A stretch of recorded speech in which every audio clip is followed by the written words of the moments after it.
would you say that they're confident movers? Are they able, confident movers?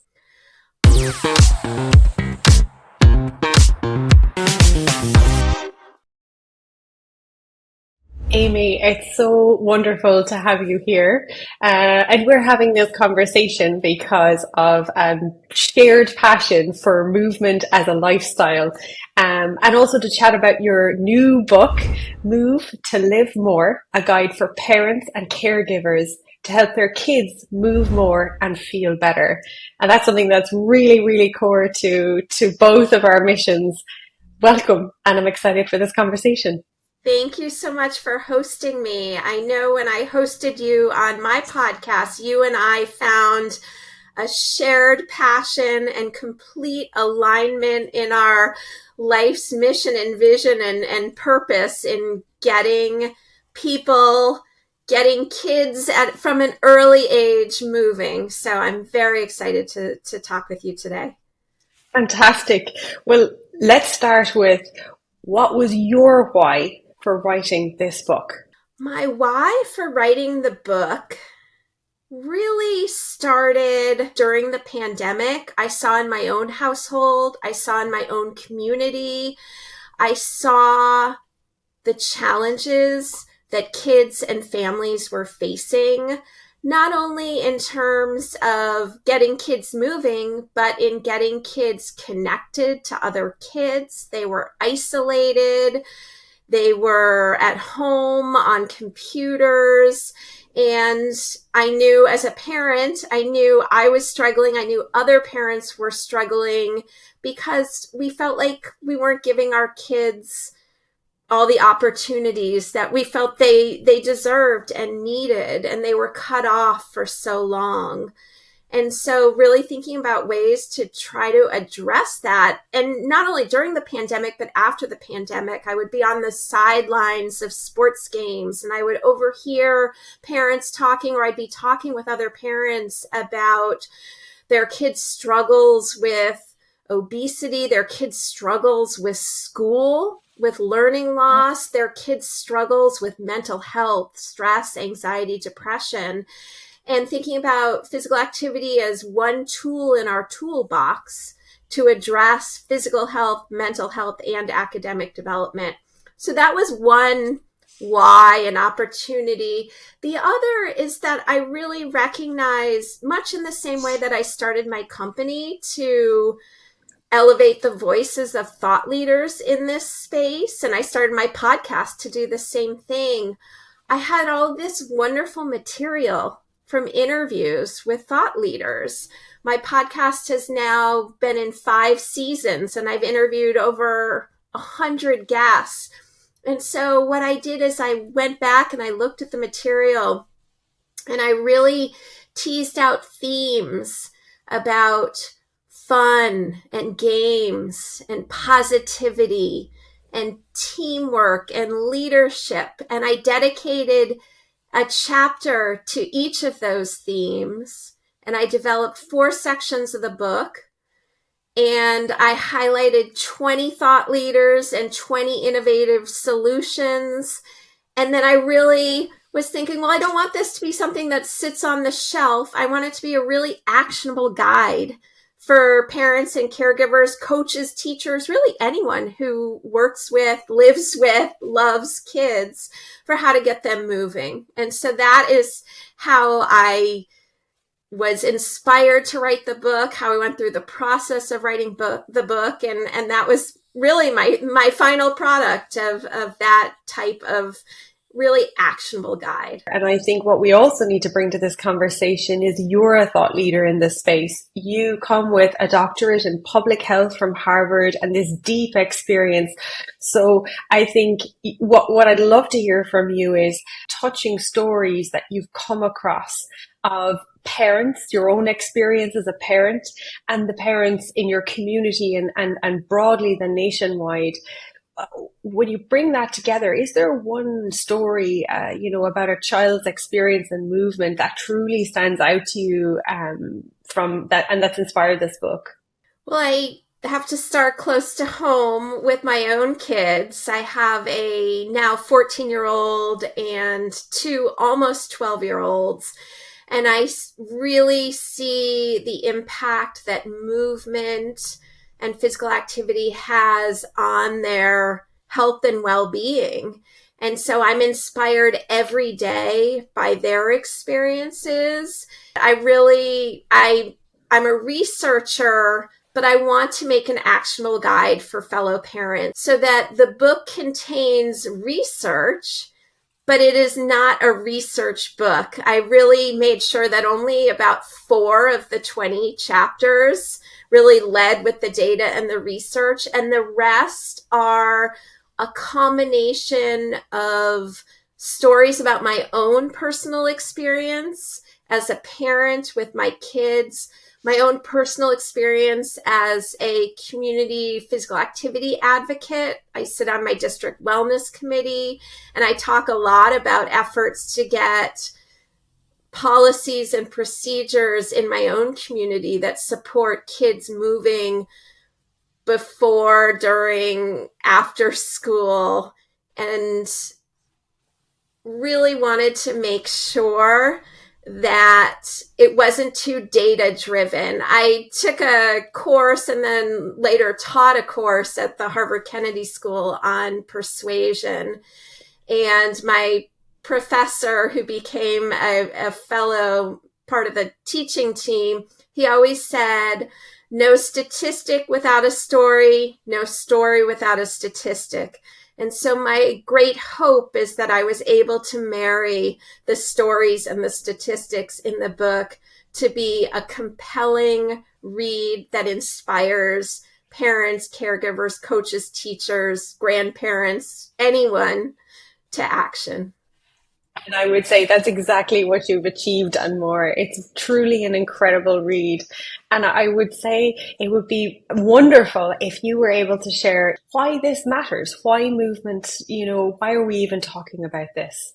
I did have one expert in my physical education chapter who is interesting for a PE advocate. He's a clinician, a physician, and he was inspired to get involved in revolutionizing our physical education system because he saw kids coming in with he said he used to see kids coming in for overuse injuries, and now sees kids coming in with injuries associated with sedentary behavior and obesity, and has just seen a complete reversal. I interview people working in the youth sports and physical activity space, and many of them were athletes as children.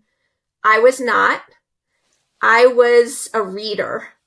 And the Zing for Kids founder also was quiet, introverted, hated gym class, and really started Zing for Kids to give kids who are struggling during the pandemic a different type of movement experience.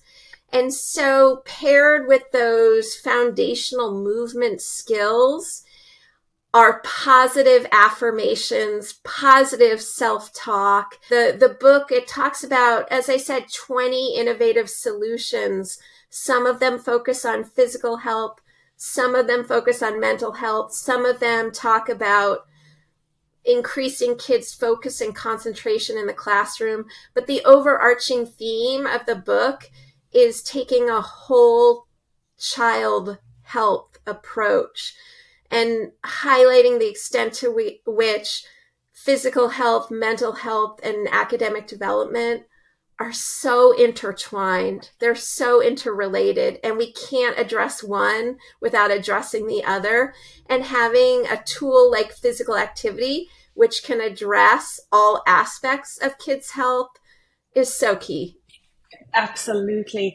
And it sounds like in this guiding philosophy that you have that sits in your approach, it's really expanding out some of maybe the common perceptions we have around movement. And I think what might be really useful for people here is for people who might not be familiar, even we have a notion of what movement is. Would you be able to expand on the concept of that for people? Yeah, I talk about movement. I would say the guiding framework is something you and I have talked about a lot, which is physical literacy, and really taking a page from the Aspen Institute's playbook around supporting kids in developing physical literacy by the age of 12.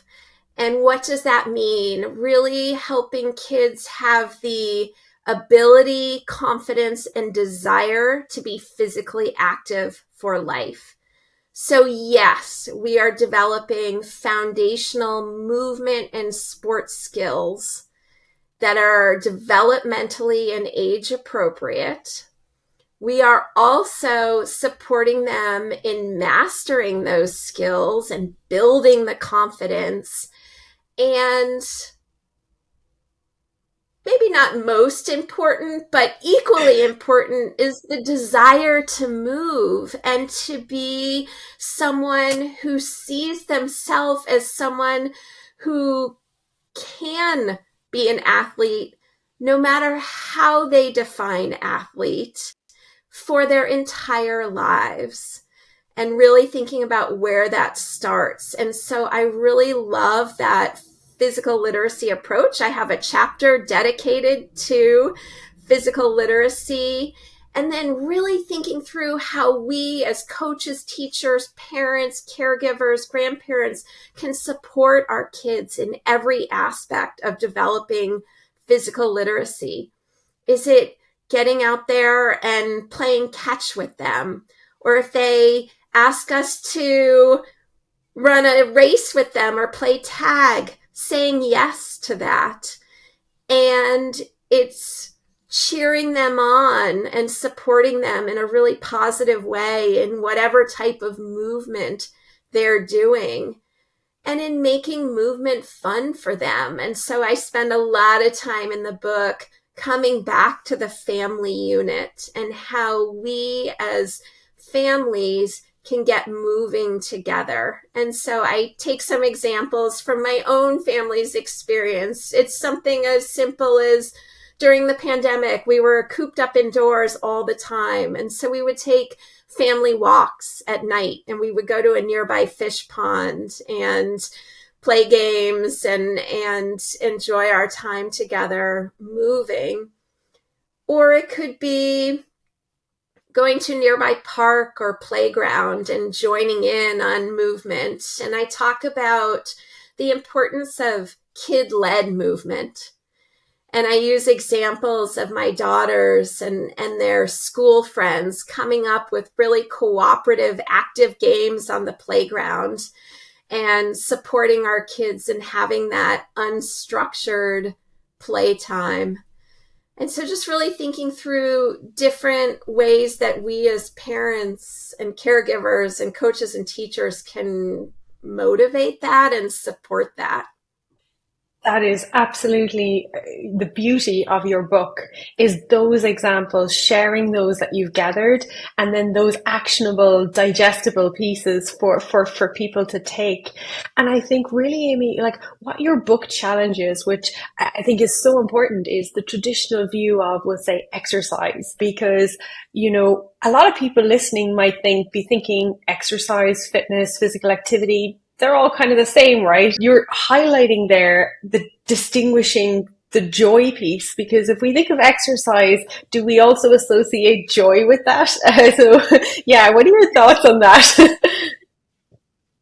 Absolutely. That's a huge theme in the book, how important language is, and language for ourselves, thinking about what we use when we're talking about movement to our kids. And I love the language around, instead of we have to exercise, we get to move. We have the privilege of moving our bodies. And I think a lot of that, I know parents with older kids really struggle. How do I get them to put down their phone Right. and join in on a family walk or a family hike? Or in our family, we did family Olympics nights where each child would get to choose some type of activity. And so I talk in the book a lot about child-led fun and games, because if they have ownership and control, and we're talking about it as joyful and they're experiencing it as joyful and something that they find to be fun, then it will go much further than really framing exercise as something we have to do, like eating our broccoli or washing the dishes, but really talking about it as fun and games and supporting our kids and seeing it as fun and games. And so that is, I don't think there's a single chapter where I don't infuse the joy of movement. And you've just absolutely really hit on such a fundamental concept, which is helping parents and people turn movement and activity as a chore into something that's enjoyable. And I think to the point on the definition of movement, a lot of people, or even I suppose maybe there's a prevailing association in society, the idea of physical activity equating with sports. And so therefore being sporty and athletic, but you're talking about something different, that we can all be movers, versus maybe the viewpoint that kids that don't fit the category as being sporty. And I'd love you to talk about how you propose then how we can ensure that we're not just catering maybe to kids who thrive in sports, but supporting that joy in movement.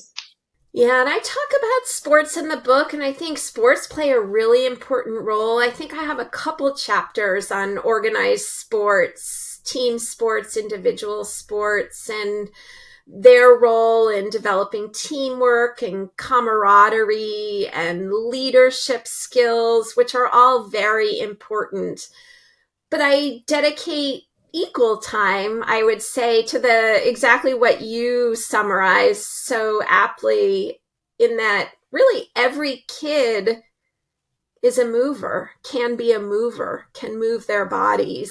Every kid can be an athlete. And when we're talking about an athlete, we're not just talking about a very narrow definition of an elite club playing, organized sport playing child. We're talking about every child and supporting them in finding what they love to do.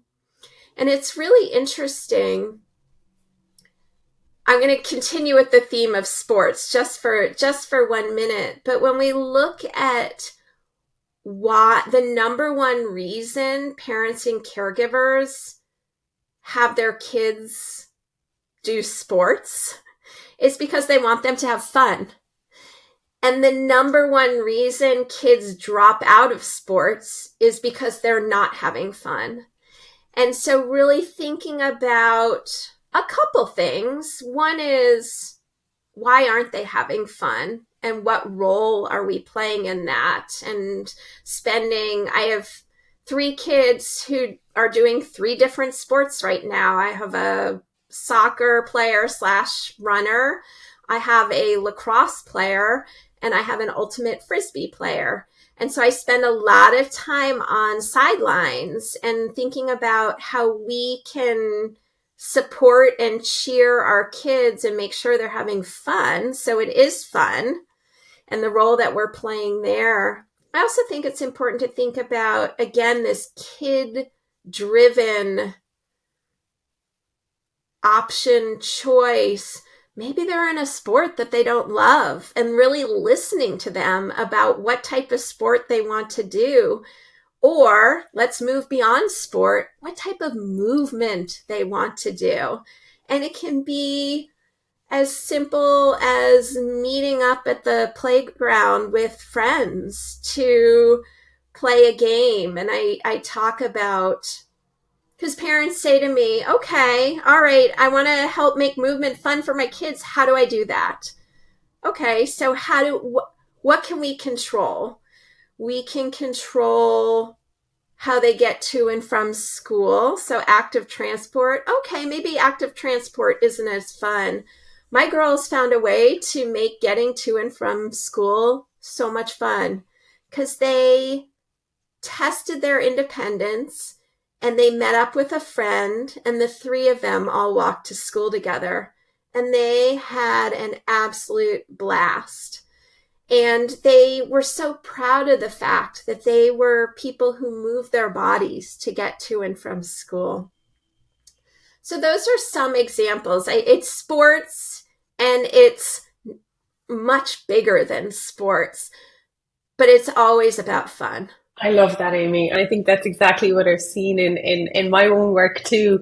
And I like to think about it that, all sport is made up of movement, but not all movement needs to be sport, which seems like exactly what you're saying is that, broadening this definition to cater for all kids and all interests so that everyone can find the joy. That beautifully said. That's exactly what it is. And I also get questions, well, if it's seen as fun and games, will people see how important it is? So, broadening beyond fun and games to showing the interconnectedness of movement with focus and concentration and school, Right. and really helping kids with anxiety, stress, depression. So, really highlighting the interconnectedness of movement with all other aspects of health and development. And really, it comes down to thriving. How are we helping kids thrive? And the role that movement can play in helping kids thrive.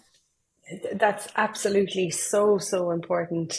And you touched on school and PE as where kids spend a lot of their time as a really important point and how it helps them with their academics. And I suppose for people that remember maybe PE and, lots of activity in school, they might think that, it's not such a big deal. Yeah, kids get loads of movement in school. Why are we concerned? Yeah, I talk about this in the book as really early on as being one of my motivations for getting involved in advocacy at the local level, because I noticed that my son, who had like a new activity tracker, he was very young. I can't remember, maybe 5, 6, and he got this little cheap activity tracker and was really excited about tracking his steps. And at the end of the day, I would look at it, and he had the steps he was getting were only the steps on the walk to and from school. And I asked him, I said, what are you doing at school for movement? And at the time, he went to a very urban elementary school with no gym, no cafeteria, no indoor space. They had a blacktop schoolyard where they could move, but they weren't getting out a lot. They were, if it was raining or slightly chilly, they would stay indoors, and they had nowhere to be active indoors. So he just wasn't getting a lot of activity. So I started going over to the school and talking about, okay, what are ways that we can get the kids more active? And it was at that point, now about 10 years ago, that I joined our district wellness committee. And we worked for about 3 years, and we ultimately passed a new policy that supported getting kids moving outdoors for PE, for recess, and really tried to support and prioritize outdoor movement. And that was a long time in the making. We passed the policy, we got going on implementation, and then the pandemic hit. And so challenges there. But there are ways where individual families can join together with other families to try to support more movement in schools. If absolutely, and actually, wouldn't it be interesting to see his steps, after the policy and see the impact? And as you said, we probably shouldn't be assuming anymore that they're getting a lot of movement or activity. I think in schools, and in fact, often there isn't PE programs or regular PE programs or movement opportunities within the school time.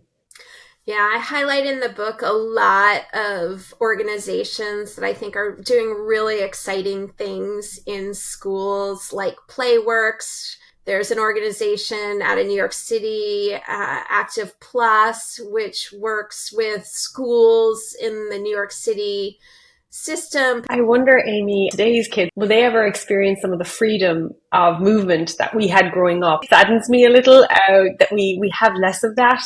Do you think it's possible that we can recapture that sense of that free movement that you're talking about, outside organized sport or even outside school? Like, can we get there? It's really interesting because there's been a lot of media attention on this topic recently. There have been books that are talking about this anxious generation and the use of social media and smartphones. And I touch on that a bit in the book, ways to get kids to put down their smartphones and get out and connect in person while moving with friends, because we know parents and caregivers have a huge influence over our kids' activity habits when they're young. As they grow older, peers increasingly have influence over their activity habits. So putting down the smartphone, getting out, having that unstructured time. Another really interesting piece of this, and when I interviewed the founder of Playworks, I really thought that that would become a chapter about play or fun or games.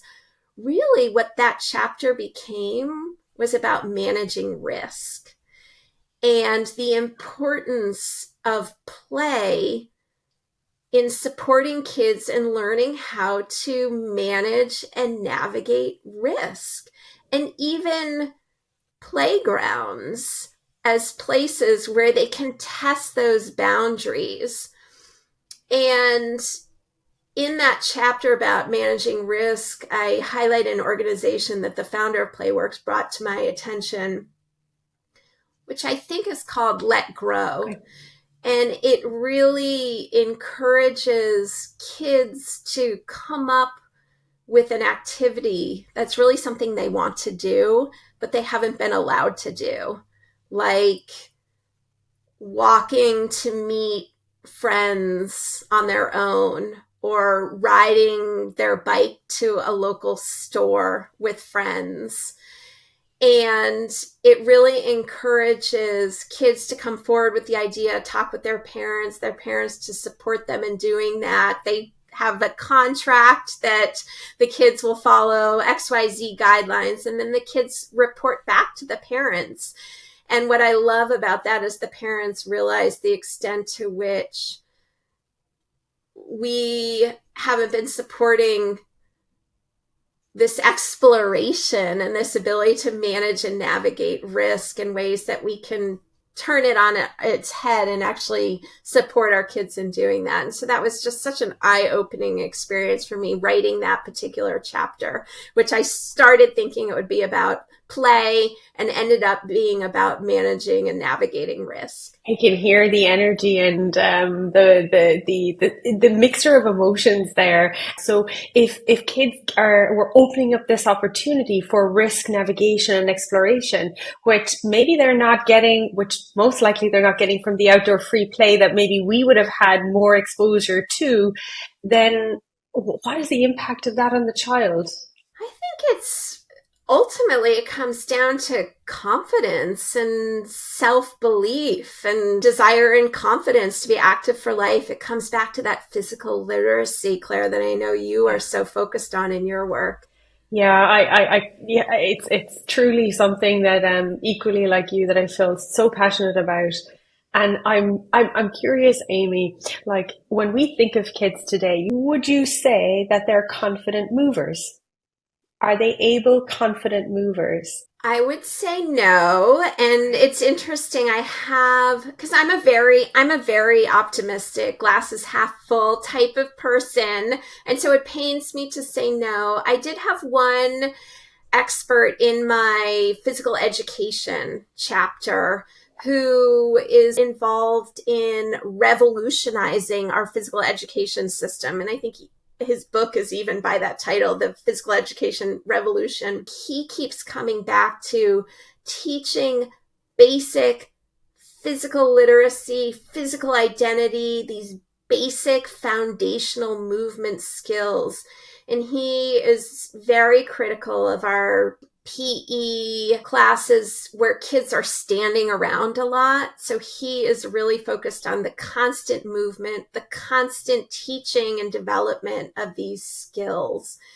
And so we as parents, caregivers, coaches, teachers can advocate for that, can make time for that. And then what can we do to help with the foundational skill development outside of school? And my daughter started out playing soccer. I was very sad when they left soccer. They had a couple bad coach and team experiences, and they just lost their motivation and their love of it. But they found running and frisbee and lacrosse instead. And so I want to support that because it's child led and they've expressed interest in it. So how can we support that skill development over time? It doesn't happen immediately, it happens over time. And you have gone a long way in your book to supporting parents, caregivers, educators, any adult with actionable advice. And so you have nearly 60 practical tips for, anyone or families especially to use. So I'm wondering if we have someone who's listening who maybe feels a bit overwhelmed by the idea of where do I start? And I want to incorporate some movement into my kids' lifestyle. What could be the very first step that you'd recommend that they could take towards that more active lifestyle? I think we can go at it a couple different ways. We can go at it from the parent to the child. For example, during the pandemic, I started doing a yoga class online, and my daughter joined in. And we started doing that together. She saw me doing it. She saw I was enjoying it. She joined in, and I became motivated by her. And so we had that experience together. So we can model and bring our kids in. And then on the flip side, we can really listen to our kids and what they are asking to do. And I talk in my book, sometimes we're just tired and we want to say no. And my daughter's saying, hey, let's run to that lamp post down the street. And so my immediate inclination is, I don't want to do that. And I'm tired and just thinking, okay, yes, let's go do that. Or let's play tag, or let's go out and kick a ball in the driveway.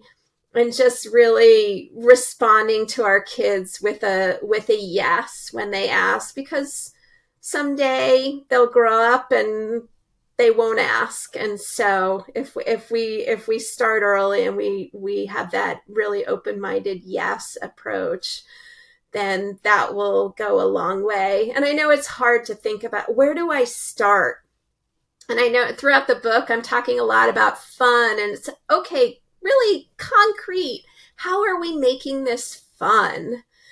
And so I think parent-led and child-led are both really actionable, important avenues to make movement fun. Oh, I absolutely felt that. I think in us as adults taking ownership of our role as gatekeepers of their experience. And I'm curious for the parents who are listening, maybe who feel maybe at a bit of a loss because their child maybe isn't interested in the traditional sports we talked about, and maybe is, concerned about their reliance on technology that we talked about, and just maybe more happy to flop on the couch most of the time. And so maybe they're not the child that's asking for the movement.